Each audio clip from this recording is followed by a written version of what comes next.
1 heure en France. Frédéric Le Tournier, Denis Farroux sur France Bleu. C'est l'histoire d'une ferme pas tout à fait comme les autres dans un village du Tarn à une petite heure de Toulouse. On peut y acheter de la viande, se restaurer à l'auberge, mais surtout c'est un cabaret à la ferme, ça s'appelle les Folies Fermières. Paris sera toujours Paris.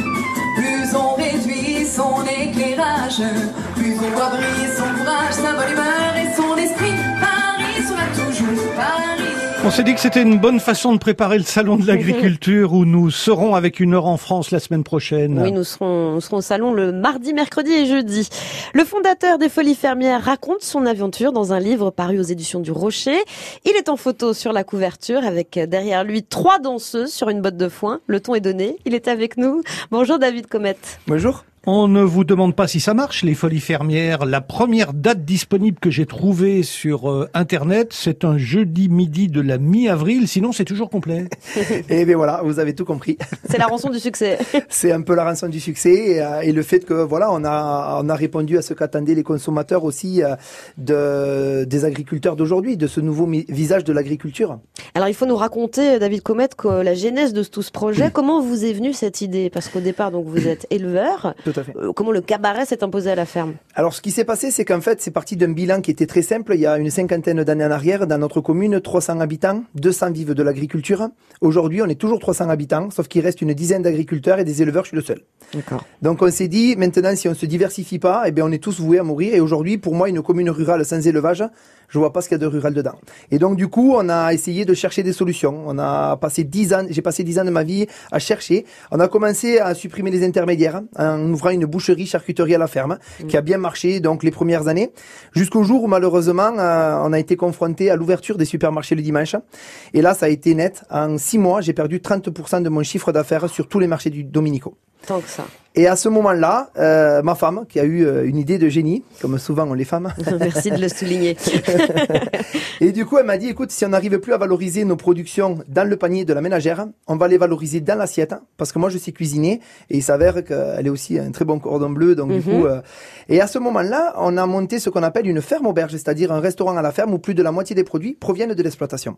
Et donc ça, c'est pour le côté dîner, où on peut se restaurer, et le spectacle est arrivé quand? Et alors du coup, quand on avait mis déjà tous ces produits du terroir dans l'assiette, la particularité qu'il y a, c'est un repas avec ces produits du terroir, mais servi par les producteurs.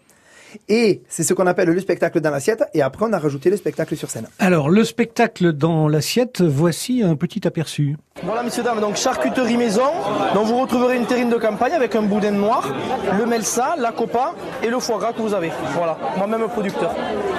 Voilà pour vous. David Comet, comment on peut être agriculteur et gérant de cabaret? Vos journées sont plus longues que les nôtres, qui sont déjà pas mal. Non, il a fallu vraiment se réorganiser. C'est-à-dire qu'aujourd'hui, il a fallu trouver un équilibre parce que sinon, de toute façon, on n'arrivait pas à sauver cet élevage. Donc l'agriculture, c'est 7 jours sur 7, mais tous les jours, on perd de l'argent. La preuve, on n'a plus d'éleveurs dans le village. La partie boucherie, c'est les marchés, donc c'est 2 fois sur 7, où c'est que là, c'est le mercredi et le samedi. Et ensuite, la partie ferme-auberge, avec soirée à thème sur le thème du cabaret. Là, à ce moment-là, c'est soit le mercredi, soit le jeudi, soit le samedi soir. Vous vous êtes jamais découragé parce que vous étiez, il faut le dire tout à l'heure avec nous, pendant l'interview du jeune réalisateur Nathan Ambrosini, qui a 19 ans, qui s'est lancé comme ça dans le cinéma sans rien connaître du milieu. Vous avez un petit peu fait la même chose, vous avez osé. Oui, parce que vous étiez prof de mécanique quand même. Et oui, voilà, oui, c'est ça. Malheureusement, j'ai réussi mes études. Oui, j'ai été prof de mécanique, j'ai même été directeur en lycée agricole, et c'est aussi un des éléments qui m'a permis de prendre cette décision, parce que je me pouvais pas enseigner l'agriculture à des générations entières et en parallèle avoir mes propres parents qui étaient sur le point de vendre la ferme. Et jamais eu du découragement? Parce qu'à chaque fois vous rebondissez, vous avez des idées. Oui, alors du découragement, c'est pas tellement du découragement, c'est surtout que voilà, aujourd'hui on trouve des solutions pour l'agriculture, mais malgré ça on a encore des blocages administratifs qui sont tout à fait incompréhensibles. Votre troupe du cabaret, elle vient d'où? Où est-ce que vous avez recruté des danseurs, des chanteurs dans le Tarn, vous qui habitez un village de 300 habitants à 1 heure de Toulouse? Alors on a essayé d'avoir des artistes du coin. Je veux dire, le magicien vient d'un petit village d'à côté, la chorégraphe c'est pareil. C'est des artistes locaux, voilà. Comme Super. les produits locaux qu'on a, nos artistes sont locaux, on en est très fiers.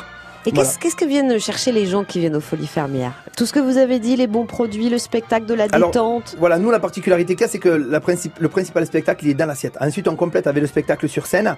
Mais ce que viennent chercher les gens, c'est surtout qu'en venant dans un cabaret à la ferme, ils savent que directement ils soutiennent les producteurs, qu'il n'y a plus aucun intermédiaire, et il y a toute cette cause derrière qui est énorme. Vous êtes où, vous, aux Folies Fermières? En cuisine, en salle, sur la scène? Je suis un peu le monsieur loyal, on va dire.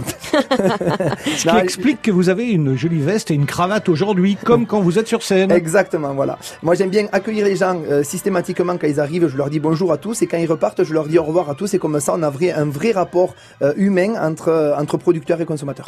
David Comet, pourquoi ce livre? On sent d'ailleurs, il est très émouvant, la beauté de la transmission, c'est important pour vous d'avoir raconté votre histoire, l'histoire de votre grand-père, l'histoire de la famille, l'histoire de l'agriculture. Voilà. Alors, ce qu'il y a, c'est qu'en fait, je suis aujourd'hui la 4e génération d'éleveurs de la famille, toujours au même endroit à Garrigues, dans cette commune rurale, et je me devais de trouver une solution, comme me l'avait suggéré mon grand-père, que lui a créé cette exploitation. Mon père l'a maintenue, et moi, je devais la sauver et surtout la développer, et c'est pour ça qu'on a osé innover. Ouais, vous avez eu un peu de mal quand même à décider, vos parents au début, les décider à vendre leurs veaux et leurs vaches pour alimenter la boucherie. Ils n'y croyaient pas à votre projet. Non, ils n'y croyaient pas du tout, parce que le problème qu'il y a, c'est qu'encore aujourd'hui, je suis vu un peu comme un marginal, il faut être honnête, hein. Un agriculteur, pour eux, c'est soit on est dans les vaches avec notre fourche, soit on est dans les champs avec le tracteur. Et aujourd'hui, le fait de commencer à faire de la boucherie dans les campagnes, et maintenant de la restauration, et en plus de ça, du spectacle, le cabaret, j'ai été appelé l'Indien du village, et aujourd'hui, le fou du village, quoi. Et je l'assume parfaitement, parce que le fou des Folies Fermières, aujourd'hui, il a les preuves à l'appui que cette agriculture-là a encore sa place en milieu rural. Ça fait pas un peu des jaloux, votre Ça fait réussite? beaucoup de jaloux. Oui. Voilà, comme toute réussite, c'est un peu le problème, j'ai envie de dire, alors de la France ou je sais pas, mais ça fait beaucoup de jaloux, et c'est ce qui est dommage dans ce projet. Je repense aux jeunes réalisateurs, vous y faisiez allusion à l'instant, Frédéric, vous faites partie de ceux, David, qui disent quand on veut, on peut. Oui, moi je dis plutôt les fous ouvrent les portes qu'emprunteront ensuite les sages. C'est joli. Vous allez au Salon de l'Agriculture, Porte de Versailles à Paris? Bien sûr, on va témoigner de cette expérience et porter les couleurs de l'Occitanie très très haut, et montrer que des solutions existent pour cette belle agriculture. C'est important pour vous, votre présence, la présence des agriculteurs qui viennent de toute la France à ce salon? Oui, c'est important parce qu'aujourd'hui, on a besoin de dialoguer, on a besoin d'être écouté par le gouvernement, l'Élysée et le président, parce que ces startups-là, elles sont en place sur le terrain, et aujourd'hui, elles sont quand même bloquées administrativement, et ça, c'est tout à fait incompréhensible. Donc c'est un écho, ce salon, ça permet de se faire entendre, c'est Exactement. une fois par an, Voilà. et c'est important d'y être. Aujourd'hui, c'est pas normal que nous, start-up de la région Occitanie, on doive aller défendre ce projet-là devant les tribunaux, alors qu'on est quand même la nation start-up. Est-ce que vous espérez que ça va inspirer d'autres agriculteurs, vous, ce que vous faites aujourd'hui? Je l'espère, parce que voilà, je souhaite que tous ces petits agriculteurs ont encore le droit d'exister en commune rurale. Et ce qu'il y a, c'est qu'aujourd'hui, force est de constater qu'on ferme une exploitation toutes les semaines, et on a un suicide d'agriculteurs tous les 2 jours. Donc tous ces gens-là, aujourd'hui, il faut leur donner une chance et les écouter. Et vous avez eu des témoignages, peut-être des lettres ou des mails de d'autres agriculteurs qui vous ont Toutes écrit? les semaines. Je reçois toutes les semaines des témoignages d'agriculteurs. Là, dernièrement, c'est une association qui m'a contacté liée au suicide des agriculteurs pour justement intégrer cette association et l'aider à défendre ces valeurs-là. Et votre témoignage à vous, eh bien, est dans ce livre, Les Folies Fermières, David Comet, aux éditions du Rocher, avec cette photo magnifique. Vous êtes en bleu de travail, avec un bâton à la main, devant une grosse meule de foin, et sur les 3 meules de foin, il y a 3 super danseuses. Exactement. Cabaret. Merci beaucoup d'être venu nous parler de cette histoire, de votre livre, de votre histoire à vous, David Comet.